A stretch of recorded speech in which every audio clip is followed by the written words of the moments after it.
Yishem Adonai Melech Motam V'Olam, Hashem's name will be blessed forever and ever. Chag Sameach, everyone. Mo'adim Lesimcha. The common blessing is on Chol HaMoed. Chol HaMoed is the days between the first day or 2 days outside Israel of the holiday and the last one. It's called Chol HaMoed. Chol means mundane. Moed is the time of the Chag, so it's Chol HaMoed. The common blessing is Mo'adim. Moed is singular form. Mo'adim means in plural. Mo'adim Lesimcha. So you greet your friends with the words Mo'adim Lesimcha, and he will reply to you, supposed to reply to you, with Chagim Uzmanim Lesason. Chagim Uzmanim Lesason. Meaning you are greeting your friends Mo'adim Lesimcha, you should have holidays with joy. And he will reply Chagim Uzmanim, holidays and any day, Zmanim, special days. Lesason, with joy. Joy is another word for Sason is another word of Simcha. Simcha, Sason. Okay. So I greet you and you reply with what we just learned. Mo'adim Lesimcha. Chagim Uzmanim Lesason. Okay. I think you didn't eat dinner, so you're very tired. Let's do it again. Mo'adim Lesimcha. Okay, very good. Chagim Uzmanim Lesason. From now on, Be'ezrat Hashem, anybody will greet you Mo'adim Lesimcha. You would say Chagim Uzmanim Lesason. We start to count the Omer just 4 days ago. Today is the 4th day. We count the Omer. I can say the number because I already counted the days. It's a mitzvah from the Torah, as it says in the Torah, in the book of Vayikra, Leviticus 21:15. The Torah commands us, you must count for yourselves starting from the day after Shabbat. When the Torah says Shabbat, it's not necessarily Shabbat. Shabbat means shovet, shvita, rest, a day of resting. And a holiday is a day that you rest.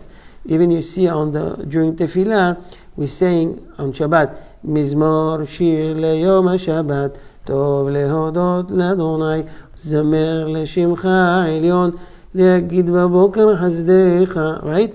We're saying the same one on the holidays.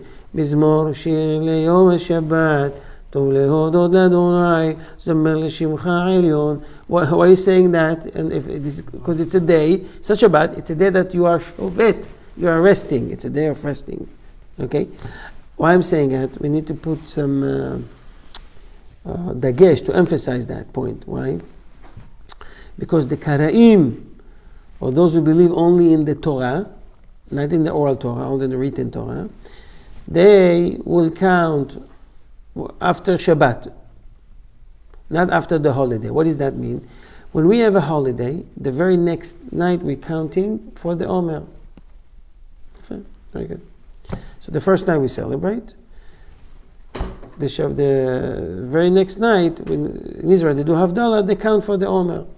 Because it says, Mimochorat Shabbat, after the Shabbat pass, we count. Good. The Karaim says, or those who believe only in the written Torah, they says, no, they counting after Shabbat. So if the holiday starts on Sunday or Monday, they will wait Tuesday, Wednesday, Thursday, till Shabbat comes, and then they come. These people don't believe in the oral Torah. This is why they have so many mistakes, and they're not part of the people of Israel. Because the people of Israel believes in the written Torah and the oral Torah as well. It can't be without it. The Torah, the written Torah, is only titles. And the oral Torah is the keys to these titles, to these commandments. Without it, we'll know nothing about. We'll know nothing about Torah. And I already shared in previous classes some examples how we can't without oral Torah. When I say oral Torah, it means the Mishnah, it means the Shulchan Aruch, the book of the Halacha, right? The Jewish law, Rambam, Maimonides, and so forth and so on. So without it, we lost. We'll know nothing, not to count, not when to do Brit Milah, to whom to do Brit Milah, how to do kashrut, how to eat kosher food, how to do shechita. There is no details whatsoever, even have to keep Shabbat. It says to keep Shabbat, but it doesn't say how. But yet, there's so many wording. We are subject to death penalty, God forbid. So Hashem, He says so many times to keep Shabbat, otherwise you're subject to death penalty, but don't say how. Hashem says, look in the oral Torah. The rabbis will teach you. Okay, and there are reasons why the oral Torah was not given. It was just by heart, from generation to generation, till many, many years after Rabbi Yehuda Nasi saw the Torah start to be forgotten from the people in the exile, coming back and forth. So he wrote the Mishnah, so people won't forget the oral Torah. Anyways, so the Torah says you must count for yourself starting from the day after Shabbat, from the day you bring the wave offering of the Omer. They must be 7 complete weeks. Our Seder taught in the Menachot, it's a tract in the Talmud, 65b, that the meaning of the day after Shabbat does not mean Sunday. Rather, it means the day after the initial Yom Tov of Pesach, the first day of Chol HaMoed. Okay? The Saddukas is like the Karaim, those who believe in the written Torah only. The Saddukas incorrectly interpreted the verse the verse to mean Sunday, since they understood that the word Shabbat can mean only Saturday. Our Seder took various steps to ensure that people will not be swayed by the Saddukas' arguments. So I'm not going to read the whole information. Basically, they go on Shabbat outside to the field and they do a ceremony and they say the words 3 times. You're holding this bundle of wheat. Yes. You're holding 3 times. You're cutting with this magal. What do you call this round thing that you cut? There's a word for it. It's not a machete, but it's kind of like machete, but it's with a curve. It's like a banana, sharp banana. What is it? Sickle. Thank you. So using this sickle, say magal zeh, this sickle, yes, this kalzeh, this sickle. So the Kohen has this sickle, this 3 times, every time to make sure this is Shabbat, it's in a holy day, we do sacrifice the Omer, don't listen to the other guys that telling you you're desecrating the Shabbat, so forth. So it's from the Torah. That's it, period. So every day we count the Omer till the holiday of Shavuot, 49 days, 7 weeks. Those who didn't know about the Omer, they obviously can do the counting from today, but without the beracha, without the blessing. No blessing can be said anymore because they already missed the first 4 days. Okay? And this mitzvah is, according to the halacha, should be said Ayom, today, so and so, La Omer, not Ba Omer. What about women? Are women exempt or the part of this mitzvah of counting for the Omer?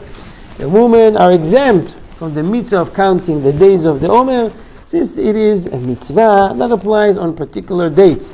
And the general rule is that women are exempt from any mitzvah that is governed by time or dates. If a woman wishes to perform this mitzvah, although she is not obligated in it, she may, but it is forbidden for her to recite the blessing over the mitzvah. If she would, she may be guilty of reciting blessing in vain. Just a minute before you guys stepped in, Israeli guy came to me. His wife is still in Israel. She's supposed to come after the Chag. And she said she was led to by the community, the synagogue, not Sephardi. They told her you can do the counting of the Omer with a beracha. So she already started to do a few brachot. First day, the second day. And I told them that she should not. So he said, but you already started to do the beracha. Maybe she should finish. So it's kind of like, someone on a fast day. He accidentally took a bite on something. And then they see him eating all day. No, and in the morning, by mistake, I took a little bite. So you did a mistake. Why you keep eating on the fast day? Stop right away. What is this? You did a mistake. Let go. Don't need to continue with this wrong way. So they're not supposed to do the beracha because they will be guilty of saying a blessing in vain.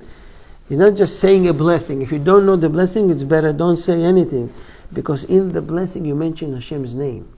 Baruch Ata Amonai. I'm not going to say his name, right? So you can't just say it without knowing what exactly you're supposed to do. Better don't say and learn what to say right after. According to the Kabbalah, however, women must refrain from counting the days of the Omer, even if they wish to count without reciting any blessing. It's not good for them to count the Omer. So the halacha comes to protect the woman, so they don't do something wrong and then, God forbid, suffer from the consequences. What about little kids? What about kids from 6-7 years old? So the halacha says it is commendable to train children to count the days of the Omer every day with the blessing, because it's a training. Nevertheless, he is not obligated. Now, a question.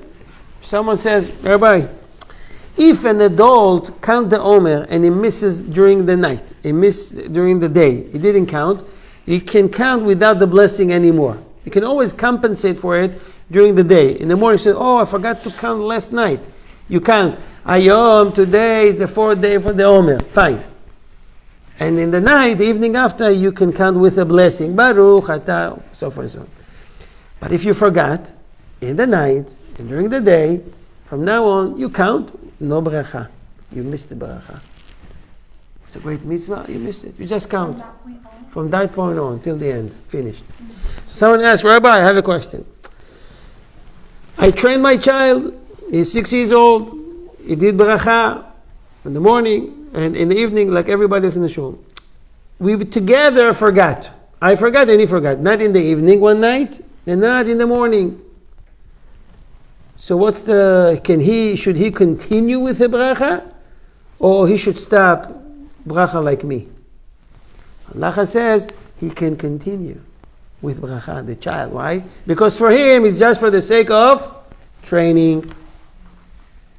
Otherwise, you will have to stop with a bracha. Is that understood? You understand? You get the point? Okay. We're saying the beracha of Haomer while we're standing. One must stand up when fulfilling the mitzvah of counting the days of the Omer. I don't know if you noticed that during tefillah. Just a side note. Sometimes we're standing, sometimes we're sitting, sometimes the instructions in the siddur, you should be seated. What if I want to stand? So some part of the tefillah, even if it says you may sit, you can stand. But sometimes the whole idea is that you're sitting, and when a very important part of tefillah comes, you're standing for the sake of that part. You understand what I'm saying? So there's a point to sit and to stand.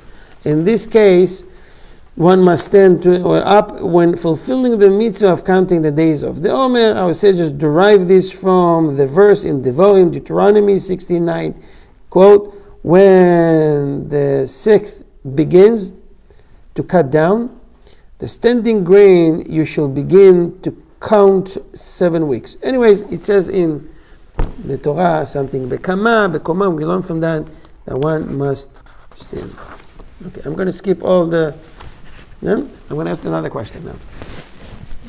Someone told me, listen, Rabbi, I don't understand Hebrew. You're counting in Hebrew. Can I count in my language? What's your language? You say, I speak English. Do I fulfill the mitzvah counting in my language, or it must be in Hebrew? Because the Kohanim, at the times, the Bet HaMikdash, they were counting in Hebrew, in Lashon HaKodesh, in all language. Do I fulfill the mitzvah in English? Remember what we learned. It's a rule. All tefillot you can say in the language you understand, or the language of your choice, except one verse must be said in Hebrew. What is it? Shema Israel. Shema Israel must be said in Hebrew. Okay? One can fulfill the mitzvah of counting the days of the Omer in any language that one understands. In fact, If someone does not understand Hebrew and he counted the days in Hebrew, he has not fulfilled the mitzvah. Why? He's counting, he doesn't know what he's counting. He must count again in a language that he understands, but he must not repeat the blessing. The blessing, when he did, it's done. What is the proper time for counting the Omer? It's during the night. The mitzvah of counting the days of the Omer is to be fulfilled in the beginning of the night. So if someone forgot, you have all night or the very next morning. So in some synagogues, what they do after the tefillah, they're counting. Hayom arba'a yamim la'omer. Today is the 4th day for the Omer. And those who missed or forgot on the evening, they can fulfill the mitzvah by saying it, no beracha, and then continue the very next night with a blessing. Okay? So just follow the instruction in your sidurim, and some sidurim, you see the minhag, the custom is to say certain verses after the counting or even before. The main mitzvah is the blessing and the counting. Whatever you do before it, after, its custom is according to your custom, according to the nusach, the way you do your tefillot. But you fulfill the mitzvah with the blessing and the counting, that's it. Okay. What will be the case if someone has doubt in his mind? He's not sure if he counted last night or he didn't. He's about to count. Let's say today is the 10th day. Today is the, he doesn't know. He's not sure if last night, did I count 9th day or not? Today is 10th. So he's not sure now. He's about to say bracha in a minute. He's debating with himself. Did he count? It happens all the time. So the halacha says, on any evening, if someone cannot remember whether he counted the days of the Omer on the previous evening, and he knows that he did not count during the day, he may nevertheless continue to count to recite the blessing over the mitzvah. This is because there is a safek sveka, there's a double doubt, to allow him to continue reciting the blessing. First of all, he might have counted on the previous night. He's just not sure. Even if he had skipped a day and not counted. Perhaps the halacha is like the opinion of the... Okay, I'm going to go through the whole discussion. If you have a doubt... Okay, if I go through the discussion, it's going to take us long time. Also, if you have doubts... Sorry? If you doubt whether or not you counted the night before, you can count. Continue, because you might did. Also, if you don't know, you're not sure if you counted the right number. For example, you remember you counted last night. I said, today is the 10th. Hold on, did I count 9 or 8 last night? I'm not sure. You remember that he counted, but he doesn't remember the number. So also, you can count now with a beracha, with a blessing. Okay. Now, Sefirat Haomer, counting for the Omer, must be, okay, in order to fulfill the mitzvah of counting the days of the Omer, one must count verbally. What verbally mean? So you can't just look at the text and saying in your heart. You must verbally say it, at least in a way that you be able to hear yourself. In order to fulfill the mitzvah of counting the days of the Omer, one must count verbally. If someone counted mentally but did not verbalize the words, he has not fulfilled the mitzvah. The general rule is that thinking cannot be considered equal to speaking. This person must count the days of the Omer again, this time verbally, and he must recite the blessing when he does so, even though he has already attempted to fulfill the mitzvah by thinking the words. The preferred manner of performing this mitzvah is to say the word loud enough to hear them himself. If someone uttered the words silently and did not hear himself, however, he has nevertheless fulfilled the mitzvah. Silently. He said, he moved his lips, but maybe sometimes too loud around him. He doesn't need to say it out loud. Say it again, I'm sorry. Anytime someone asks you how many days today, how much we counting today, you can't tell them the number. Let's say today is the 10th day, and your friend asks you, how much we counting today? Today we're counting 10. Oops, you already counted. What are you saying? So you always say, yesterday. How much you counted today? Yesterday was 9. Right? If you're dealing with someone that is a little bit dumb, it says, so that today was 9. So what is today? You get confused. So the question is if I can write it down to him. The answer is yes, you can write it down. 10. Sometimes they don't get it. Okay. 2 hands. Right. Clap him. Always says before the counting, yesterday. Okay. So we already learned if someone forgot, erred and counted, if someone failed to count an entire night and a day, he may no longer recite the blessing over this mitzvah for the remainder of the period of the Omer, as explained above. I already discussed that. So, also, it could be a case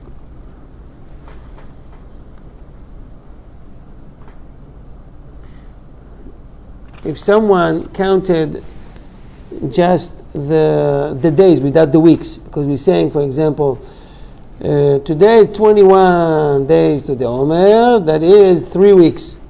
Someone just counted the days, didn't say the 3 weeks. So the halacha says, the Knesset HaGedolah, it's a book, ruled that if someone counted the number of the days in the Omer, but not the weeks, or if he counted the weeks and not the days, he has fulfilled his obligation. There's a discussion in the halacha. Some says yes, some says no. The halacha is following that he counted, it's considered fine, and next he can continue with the blessing, but be careful. Days and the numbers of the weeks.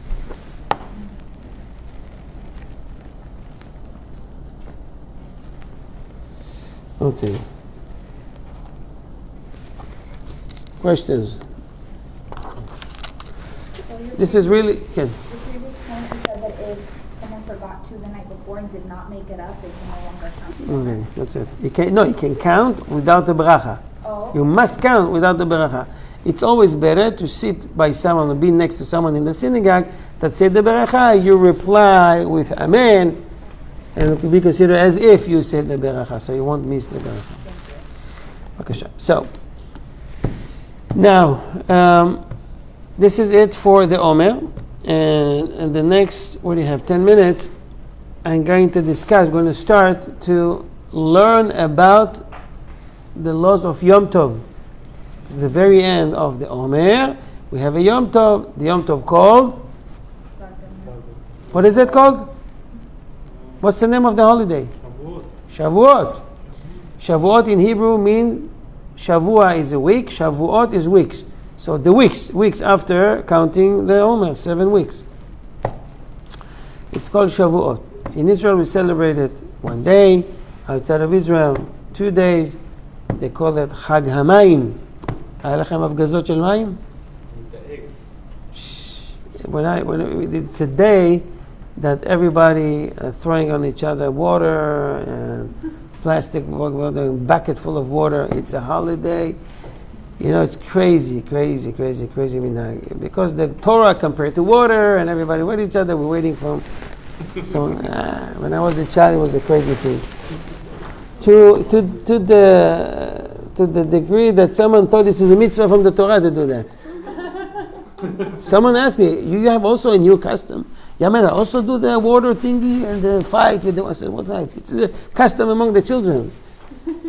But the kids took it to the extreme. It's a fight. It's a whole thing. People were at the fire department hoses. I'm telling you, it's crazy. It's dangerous to walk on the street on Shavuot. I'm telling you, better stay home. You get a free shower. I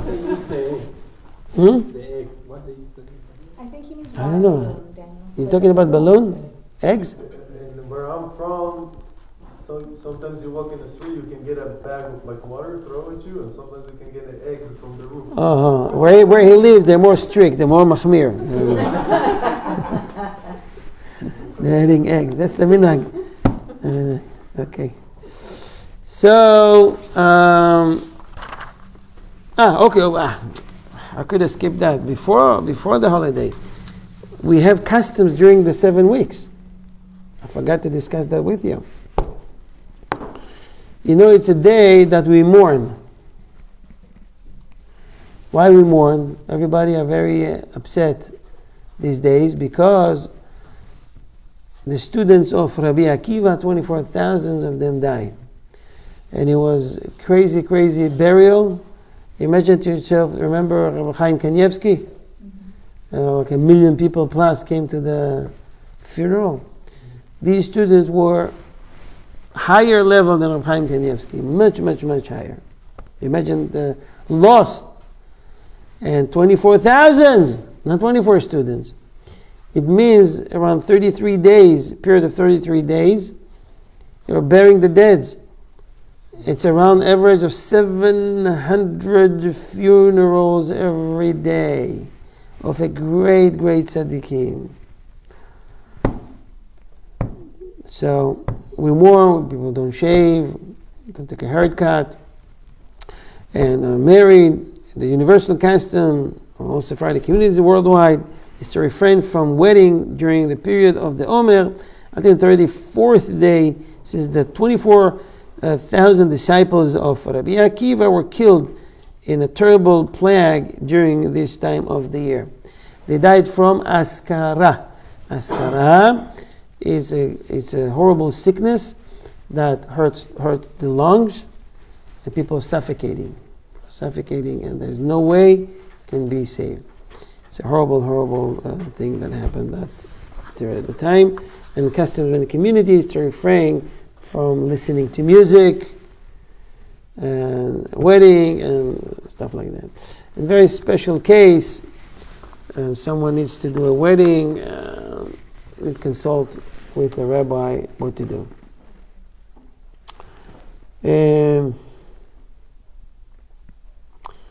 When I said special case, for example, people, for example, need to get married in order to bring children to the world, and it's time consuming. Sometimes it's medication, sometimes it's, you know what I mean? It's according to the doctor's advice, they have to be together, or whatever, according to their age. Every case need to be discussed individually, and need to discuss it with the rabbis, the experts. If someone has he divorced his wife, but then they get remarried, in Judaism it's a mitzvah. It's a great mitzvah. It's called Machzir Krushato. It is permissible to celebrate the engagement of a couple during the days of the Omer, but the celebration should be limited to singing without musical instruments. It is permissible to serve delicious and sweet at the event. If a couple had been married to one another and then divorced, they may remarry one another even during the period of the Omer. Okay, there's a special mitzvah, Machazir Grushato, that they remarried again. Baruch Hashem. Now, people don't listen to music during the period of time of the Omer. It's not time for celebration and dancing, right? Someone came with the question, Rabbi, I'm suffering from anxiety or depression. What makes me happy is to listen to music. I'm putting music out loud, Jewish music, nice music. It brings me life. Or people that they are running a kindergarten. You can't do anything without music. You have to have music. What are you going to do for 33 days? Or someone that is, is a guitar. We call it guitar, not guitar player.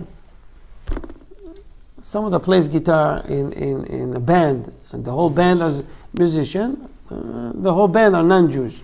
This is how he makes living. He teaches other people, right? He's a teacher for guitar. He gives guitar lessons, and he also plays. So this is my parnasa, my livelihood. Can I still work and keep working? So this kind of question we answer. About the depression. If someone suffers from a clinical depression, he must be permitted to listen to singing and music even during these days. By the way, this is a hint.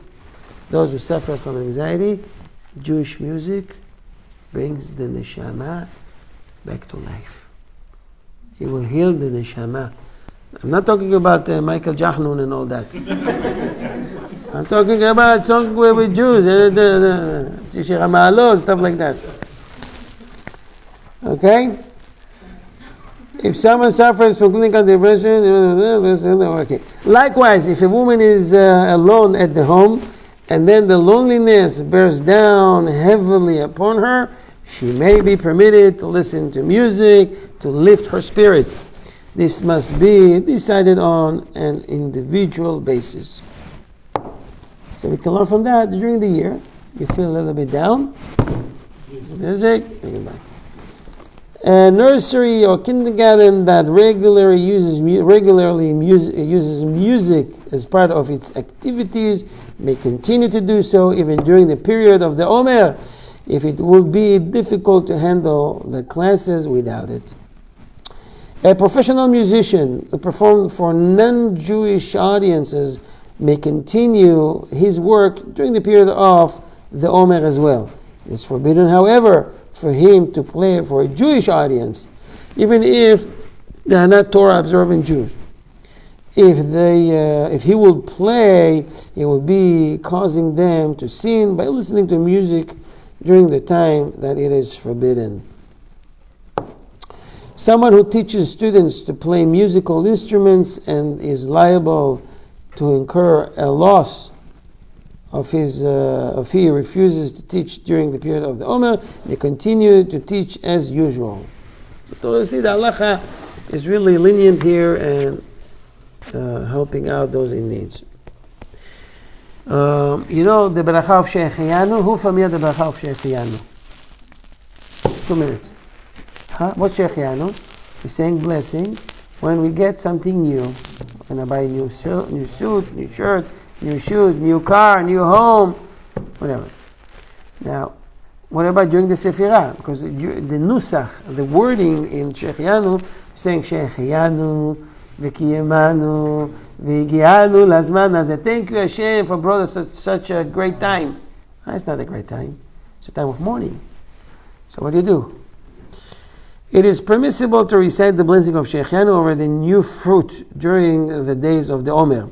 Even if someone had until now refrained from reciting this blessing during this period in consideration of it being the time of mourning. He may recite it from now on, and he does not need hatarat nedarim, nullify the vows, because of his previous stringent practice. People buy suit or clothing during the Omer, which is not recommended, of course, but sometimes there is a sale. So I have a suit that costs, let's say, $500. Now it's on sale. It's $199. $199. If I wait till the Omer, I will lose the deal. In that case, it's permitted. Buy it, but don't wear it. You can wait with that until the holiday. It is commendable practice, however, to refrain from wearing a brand new garment during the days of the Omer, in deference to the ruling of Harav Yosef Yosepa and Yosef Ometz, and that the custom is to refrain from wearing new garments starting from Rosh Chodesh Iyar onward. When it is necessary, one should don the new garment on Shabbat. You can wear on Shabbat during the Omer, and then to recite the blessing of Shehecheyanu, because the rule is on Shabbat we don't mourn. Okay, it's a time of simcha, joy. Likewise, if someone celebrates a mitzvah during this period, such as a bar mitzvah or circumcision, he definitely may don a new garment in honor of the occasion and recite the blessing of Shehecheyanu. It happens all the time. That happens to be bar mitzvah, that date, it is what it is, or circumcision, brit milah, a baby born during the Omer time, 8 days after, boom, people come and eat. Okay, I think we will stop here. What about haircut? So the common custom is to refrain from trimming one's hair during the period of the Omer until the morning of the 34th day. After that time, there is no restrictions at all regarding trimming one's hair. The customs of the Yemenite, for example, is for the sake of Shabbat, for the honor of Shabbat, they can do a haircut or trim their beards or fix or something. What about women? A woman also obligated to keep this halakha, this law. So women are not restricted at all from trimming their hair during the period of the Omer. Okay, so it looks like I have more halachot to share. So maybe we continue a little bit more next time. I will continue about shave. You know what, let me just do two halachot and that's it. I think we can cover pretty much. Those people who are particular in observing of halacha refrain from shaving their beards as well. For some people, this poses a genuine hardship since it is a long period. Therefore, many people rely on the ruling of Rabbeinu David ben Zimra to permit shaving on Rosh Chodesh Iyar. So Rosh Chodesh Iyar always come in the middle because remember Pesach is in the 15th. The Tevat, 15 days later, is Rosh Chodesh. For the sake of Rosh Chodesh, you can shave. Some people, you see that they're still shaving. You go to the synagogue, you see they're shaved. How is it possible? There is a special permission for those who work, let's say, they go to meetings, and it doesn't look good. Or the boss will fire you. He says, "Hi, he's a salesman," and it looks like a person from a cave. I don't know. And you're permitted to shave. What about trimming one? I'm sorry? After the... No, even between. What about trimming one's fingernails? You know, mourners, God forbid, mourners, someone that mourn over his parents.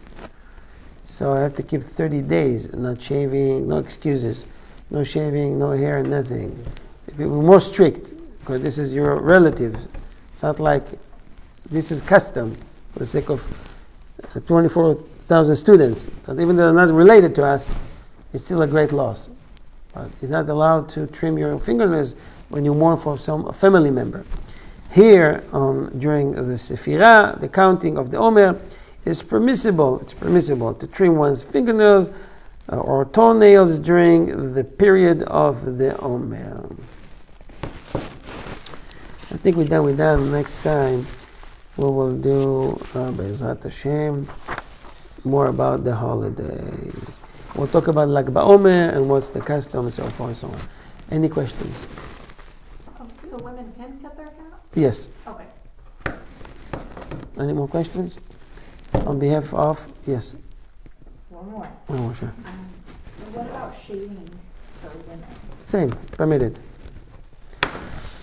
Okay, I don't see any women with beards, and the next one. On behalf of Ohev Israel Foundation, I want to wish you all the best. Chag Sameach. God bless you. It's time of joy. It's time of beracha. Eat matzot. Especially you have joy if you have a soft matzah. If you don't have soft matzah, I really feel bad for you.